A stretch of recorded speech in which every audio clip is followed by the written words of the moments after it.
Pemindahan yang mengundang tanda tanya. Apa jadinya jika seorang artis yang belum divonis resmi tiba-tiba dipindahkan ke penjara paling menakutkan di Indonesia? Itulah yang terjadi pada Amar Zoni. Pemindahannya ke Lapas Nusa Kambangan bukan hanya mengejutkan, tapi juga menimbulkan serangkaian tanda tanya besar yang belum terjawab. Nusa Kambangan bukan penjara biasa. Ini adalah tempat paling ketat, tempat teroris, bandar narkoba internasional, dan pelaku kriminal kelas kakap dikurung. Amar, seorang pesinetron dengan kasus penyalahgunaan, tiba-tiba dikirim ke sana dalam kondisi hukum yang masih berjalan. Kenapa begitu ekstrim? Mengapa seolah-olah ada urgensi yang tidak dijelaskan kepada publik? Apakah ini hanya kesalahan administratif, atau justru ada kepentingan besar yang ingin memisahkan Amar dari dunia luar? Tidak ada pernyataan dari pihak Kemenkumham, tidak ada klarifikasi dari pengadilan. Justru, kebisuan mereka semakin memperkuat dugaan bahwa ada sesuatu yang disembunyikan. Apalagi dalam konteks hukum Indonesia yang kerap kali menuai kontroversi dalam penegakannya. Semua kejanggalan ini menjadi dasar mengapa kasus ini begitu menyita perhatian. Ini bukan sekedar pemindahan narapidana. Ini adalah babak pertama dari sebuah drama besar yang perlahan-lahan mengungkap wajah gelap sistem hukum dan kemungkinan intervensi kekuasaan di balik layar. Sunyi dan gelapnya proses hukum.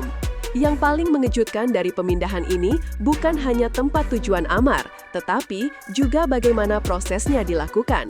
Bayangkan, seorang tahanan yang belum divonis dipindahkan tanpa pemberitahuan kepada keluarga, tanpa kehadiran pengacara, dan tanpa dokumentasi publik yang dapat ditelusuri.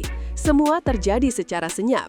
Bahkan, pihak keluarga seperti yang dikatakan oleh Adit Zoni tidak tahu menahu hingga semuanya sudah terlambat. Ini bukan prosedur yang normal. Dalam sistem hukum yang sehat, tersangka atau tahanan yang statusnya belum inkrah masih memiliki hak-hak hukum yang harus dilindungi. Tapi, dalam kasus Amar, semuanya seolah diabaikan begitu saja. Apakah ini kebetulan, ataukah ada skenario yang disengaja? Keheningan yang melingkupi proses ini seperti menyembunyikan sesuatu yang jauh lebih besar dari sekedar pelanggaran prosedur. Apalagi jika mengingat rekam jejak penanganan narkotika di Indonesia yang acap kali tumpang tindih antara rehabilitasi dan kriminalisasi. Dengan minimnya transparansi, publik justru semakin gencar bertanya, siapa yang mengatur ini semua? Dan yang lebih penting, untuk tujuan apa? Rekaman CCTV yang menghilang. Sebagai kasus yang sudah terlanjur jadi konsumsi publik, munculnya sebuah rekaman CCTV dari lapas justru memperkeruh suasana.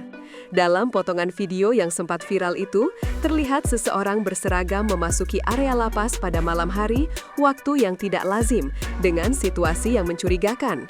Tidak ada pengawalan, tidak ada kamera pengamanan resmi yang biasanya aktif. Aktivitas itu terjadi di luar standar protokol lembaga pemasyarakatan, dan hanya berselang beberapa hari setelah kemunculannya, video itu mendadak hilang dari semua platform. Tidak ada klarifikasi apakah video tersebut dihapus karena pelanggaran konten atau ada pihak yang sengaja menghilangkannya. Tapi satu hal pasti, publik tak lagi mempercayai bahwa ini kebetulan.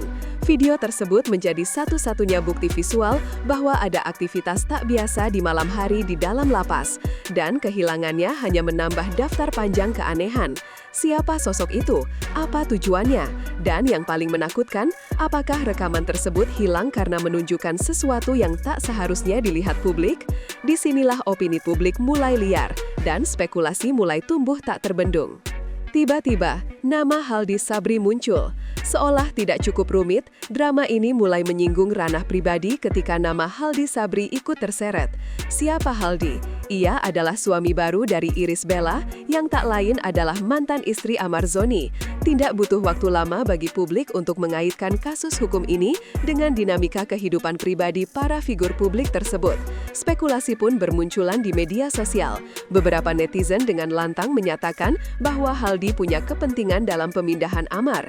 Apakah ini upaya untuk menjauhkan masa lalu dari kehidupan barunya bersama Irish? Apakah Haldi merasa tidak nyaman dengan potensi Amar bebas dan kembali ke kehidupan yang bersinggungan dengan Iris? Sekali lagi, semua ini belum terbukti. Namun dalam era digital seperti sekarang, opini publik bisa terbentuk bahkan tanpa bukti. Dan dalam kasus ini, nama Haldi Sabri sudah terlanjur menjadi bagian dari percakapan nasional. Tuduhan-tuduhan itu terus mengalir, dan publik mulai membangun narasi sendiri berdasarkan potongan informasi yang tercecer. Teori motif masa lalu. Satu teori yang paling banyak dibicarakan adalah potensi kebebasan Amar Zoni di akhir tahun ini. Jika benar, maka waktunya sangat mencurigakan. Banyak yang menduga pemindahan ini dilakukan agar Amar dijauhkan secara permanen dari lingkungan luar. Nusa Kambangan adalah tempat paling terisolasi. Akses keluarga, media, bahkan pengacara sangat terbatas. Tempat yang ideal untuk menghilangkan seseorang secara legal. Dalam teori ini, Haldi Sabri dianggap punya motif untuk memastikan Amar tidak bisa kembali dan mengganggu kehidupan rumah tangga barunya. Terlalu sinis? Mungkin, tapi begitulah opini publik terbentuk. Dalam konteks drama rumah tangga selebriti, kombinasi cinta masa lalu, konflik, dan kekuasaan adalah bahan bakar sempurna untuk menciptakan spekulasi yang liar. Semua potongan ini memang belum tentu benar, tapi publik percaya bahwa tidak ada asap jika tidak ada api. Dan semakin dalam kasus ini digali, semakin terlihat bahwa pemindahan ini bukan hanya soal hukum, tapi juga soal perasaan, gengsi, dan pengaruh. Tanggapan misterius dari Irish Bella dan Haldi. Di tengah badai tudingan dan spekulasi yang menyeret nama mereka, Irish Bella dan Haldi Sabri memilih langkah yang tak terduga.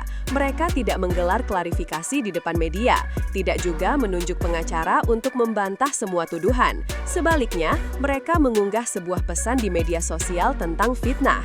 Sebuah pernyataan yang tidak menyebut nama Amar Zoni secara langsung, tapi konteksnya sangat jelas.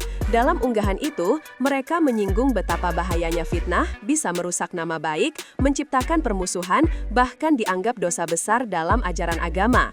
Bagi banyak netizen, unggahan ini dibaca sebagai pembelaan diri yang halus, bahwa semua yang beredar hanyalah kebohongan. Namun, bagi sebagian lainnya, justru tanggapan semacam ini semakin menimbulkan kecurigaan. Kenapa tidak dijelaskan langsung? Kenapa hanya berbicara lewat metafora? Dalam kasus sebesar ini, netralitas ini adalah kemewahan yang tidak bisa dipilih. Setiap respons akan ditafsirkan sebagai posisi. Dan dalam hal ini, tanggapan Irish dan Haldi dianggap tidak cukup untuk meredam kecurigaan publik yang sudah terlanjur panas. Semakin mereka diam, semakin gaduh suasana. Kritik pedas dari praktisi hukum. Kasus ini pun menarik perhatian para praktisi hukum. Salah satunya adalah advokat Tommy Trihunanto. Dalam sebuah wawancara, Tommy menantang langsung narasi bahwa Amar adalah pengedar. Menurutnya, tuduhan seperti itu tidak bisa hanya didasarkan pada barang bukti di lapas. Harus ada unsur transaksi, keuntungan finansial, dan bukti komunikasi. Jika tidak ada, maka tuduhan pengedar otomatis gugur secara hukum. Lebih jauh, Tommy membalikan arah diskusi. Jika barang bukti ditemukan di dalam lapas, maka yang perlu dipertanyakan adalah bagaimana barang itu bisa masuk. Bukankah lapas seharusnya steril? Bukankah semua tahanan dan pengunjung diperiksa ketat? Artinya, ada lubang dalam sistem pengawasan yang memungkinkan barang ilegal lolos. Menyalahkan tahanan tanpa membenahi sistemnya adalah bentuk pengalihan isu. Kritik ini seperti tamparan keras bagi sistem pemasyarakatan yang selama ini terlalu fokus pada penghukuman, tapi melupakan pengawasan. Kasus Amar bagi Tommy bukan hanya soal individu. Ini adalah potret dari bobroknya sistem penegakan hukum yang kerap kali timpang dan tidak konsisten dalam penerapan keadilannya. Penyalahguna butuh rehabilitasi. Poin paling menyedihkan dari kasus ini adalah bahwa Amar Zoni, meskipun seorang residivis, tetaplah seorang penyalahguna. Seorang yang mengalami ketergantungan dan membutuhkan bantuan medis serta psikologis. Tapi alih-alih direhabilitasi, ia justru diisolasi di tempat paling ekstrim yang bisa dibayangkan, Nusa Kambangan. Ini bukan hanya langkah yang keliru, tapi juga mencerminkan kegagalan sistemik. Menurut data, 75 hingga 80% penghuni lapas di Indonesia adalah pelaku kasus narkotika, dan sebagian besar dari mereka adalah pengguna, bukan bandar. Tapi sistem kita masih melihat mereka sebagai kriminal, bukan pasien. Inilah masalah besar yang jarang dibahas. Ketika seorang penyalahguna dipenjara bersama pelaku kekerasan, teroris, atau pembunuh, alih-alih sembuh, ia justru berpotensi rusak lebih parah. Amar seharusnya ditempatkan di pusat rehabilitasi, bukan sel isolasi. Seharusnya dia dibantu, bukan dibuang.